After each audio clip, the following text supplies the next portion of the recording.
Welcome to Duck Club Tuning and Finding the Sweet Spot. Grab a cup of coffee and like and subscribe.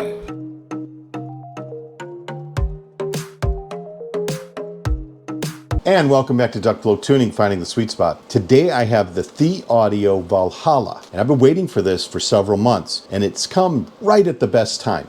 I thought I was going to have to wait until Can Jam in a few weeks in New York. Fortunately, Bloom Audio stocks it. Matthew, who sent me the Prismatica, said, hey, would you like me to send you our demo unit of the Valhalla? So my thoughts are my own. I'm not being paid or getting anything other than a loaner unit. This is the demo unit from Bloom Audio. And with that, this is a 19 driver set, titanium shells. The drivers are all balanced armatures. It is $2 so it is $1,999. I've got the price up over here. This is an excellent set, best Thieaudio has made so far. With that, let's get stuck into it.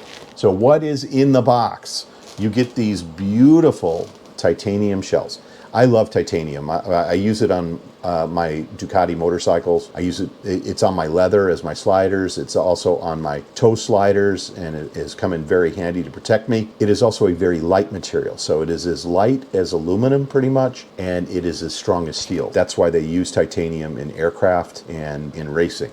It has a cable that is the same as the Origin. So here's the Origin next to it, exactly the same cable. It is a 2-twist cable. I'm not a huge fan of this cable. It has a bit of memory to it. So you can see here, it goes in that spiral shape. It's a little bit chunky, and it has a very long plug. I talked about this on the Origin video, so I wish they would give you a more premium cable with this set. I'd also like to talk about the box and what is in the box. So it is a Thieaudio box. There it is. Magnetic lid, and it comes with a blue felt puck.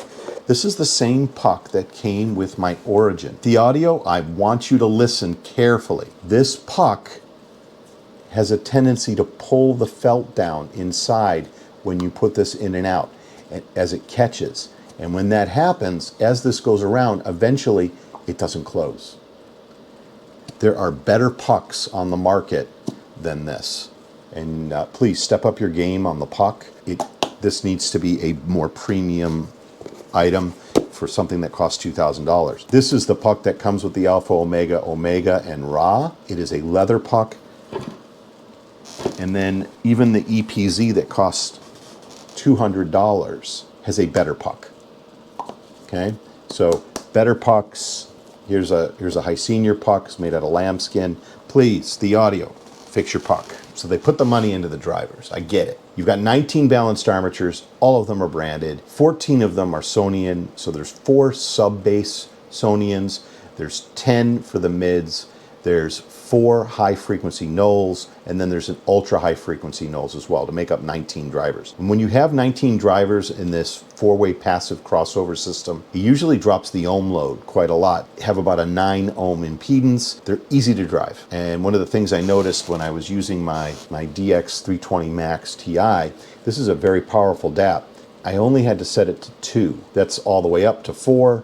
I only had to set it to 2 for my volume adjustment. So I reckon you could get away with, driving this with the DX180, something that has a little bit less power, something that's, let's say, sub 500 milliwatts. You could get away with quite easily and drive any sort of audio on those. Here's the graph, very Thieaudio-like, where it has a bass tuck. It's a U-shaped tuning. The bass tuck comes in at about 150 to 200 hertz. I really like that. It's in a lot of my targets. And then the Pina gain starts rising at about 1K, and then it has very good treble extension, a lot of bouncing. Usually there's a lot of drivers involved when you see all that bouncing happening. And then it has a peak out here at 12. Didn't mind that at all. But we're going to show you how this overlays against its baby brothers. So the Monarch Mark III and the Origin. The Origin's in red, the Valhalla's in blue, and the Monarch Mark III is in green. The bassiest of them all is the Origin, and everyone knows that. And it's a little bit muddy in the lower mids as well on the male vocals. And I actually tucked that down a little bit tighter when I did my tuning on the Origin. See here, the Pina gain on it is very similar to the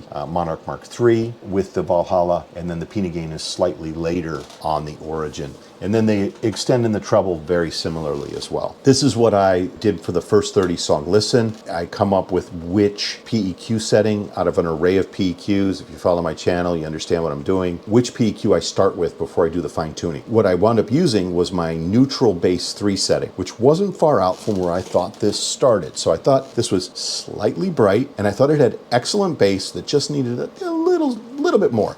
I'm a bit of a bass head. You can see I added a little bit, about 2 dB of bass, all the way through to about 200 hertz. I dropped down ever so slightly later, very similar to the Origin actually, but this sounds nothing like the Origin, trust me. I really, really like this. The Origin's kind of an okay IEM to me. The Valhalla is excellent. Kept that U shape in it. I actually brought the Pina gain in slightly later. Again, similar to the Origin, but again, it sounds nothing like it. And then I fixed a little bit of sibilance because this thing is well and truly good in sibilance. I just made it slightly better by lowering between 6K and 8K, bringing that down by about 1 to 2 dB. And then I kept that spike out at 12 because I thought it added really good sparkle and treble extension. Here's where it started. Here's where it landed. 9.14 was the score out of 10 out of the box. A very high A tier, almost to S tier out of the box. Where did it land with my PQ settings? At a 9.84, putting it well and truly almost to S tier plus. 0.01 away from it actually,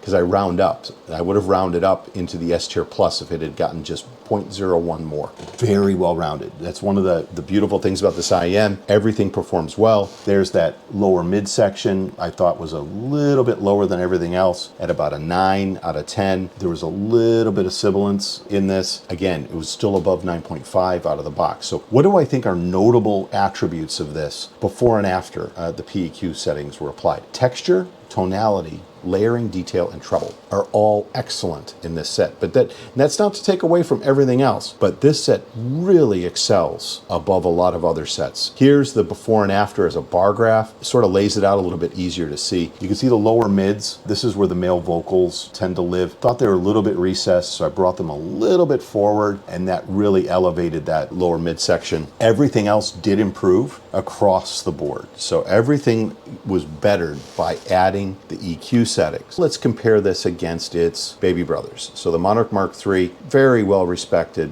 one of my favorite IEMs, it's right there. And then the Origin, which is the more recent Thieaudio release. The bass, even though this doesn't have a dynamic driver, is better on the Valhalla. Not by much, but it is better than both and it's actually kind of similar, if you will, to the Origin as far as the amount of bass, but I thought it was slightly better quality bass, and then it's better than the Monarch Mark III. You also wind up getting note weight and slam as a result. It is very similar to the Monarch Mark III before PEQs in the treble region. So the treble and the upper treble, which are excellent on the Monarch Mark III, are also excellent on the Valhalla. Then you look at where this thing excels above the other two. The detail, the layering, the masking, the note weight, as well as the sibilance. Again, this is better than both of them as its sibilance, and we were still able to modify this through the PEQ. We'll show you in the next slide. And then the texture. Excellent texture. When you have 19 drivers working together, it's like having a mini orchestra. So when you imagine a bunch of violins playing versus one, it's going to have more texture, and that's what this set does really, really well. Here's after the PEQ setting was applied. Again, the bass is the best of all three of them, even better than the Origin. It also had better slam and note weight as a result. Then you look at the layering and the detail, the masking, they were better than the other two, as well as the sibilance was best in class out of all three of these, and then the texture was one of the best I've ever heard. So again, Thieaudio done a really good job of tuning this, and just some minor tweaks in PEQ really elevated the score on this. Where does it land before PEQ in my ranking system? It lands at number 4, all the ones that I've tested and posted. So there's some stuff I test and I don't post. There's other things that I test and I do post. So out of the things I've posted, this lands at number 4 between the Alpha Omega Omega and the AME Mausa, which is more than twice as expensive. That's that first number, the one in white, 9.14 versus 9.46 versus 9.15. That's where it lands. It is a solid A tier, almost S tier out of the box. And then after the PEQ settings are applied, it remains at number 4. It comes in as a tie with the AME Mauser at a 9.84. But again, it is half the price. It is also cheaper than the Grand Maestro, the CP622B, and the Omega. So out of those top, let's say 5 IEMs, top 6 IEMs, if you will, it is the cheapest. If you are in the market for an end game kilobuck IEM, this should be on your list to try. So the Valhalla. It's S tier, it's well-rounded, it has titanium shells, it's the best Thieaudio to date. Please fix your puck. And please give more of a premium feel, because this is the same sort of feel and cable that you get with the Origin when you're paying $2,000. But I get it. You spent the money on the drivers and the shells. Thanks to Bloom Audio. I'd like to give a shout out to Matthew again. Matthew, you're getting one of my new mugs. Just got 20 of these in. I'm going to be giving some of these away at Can Jam New York in a few weeks. You're getting one. If you are my 1,000th subscriber and you are at Can Jam New York City and you see me, I'll have a hoodie on that says Duck Blow. If you see me at the show, stop me and say, I'm number 1,000. If I get more than one person saying it, somebody's lying. Anyway, but I'm about to go over 1,000. I hope the 1,000th person is at Can Jam. Thank you. We're growing the channel, about to hit 1,000. Really appreciate all the patronage to the channel. If you like this IEM or any of the other IEMs and you want the PEQ settings, send me an email. Contact me in YouTube. I'm very responsive. Contact me on my email address, duckbloke916@gmail.com, and I will send you the PEQ settings for this or any other IEM that I've done the reviews on. And with that, please subscribe, like the channel, hit the like button. Duck Bloke out. Thank you for visiting Duck Bloke Tuning and finding the sweet spot. Your comments are very much appreciated. I'll try to respond as quickly as possible. Share the PEQ settings with you if you own these particular IEMs or if you plan on purchasing them to maximize your investment. Again, thank you so much for supporting the project.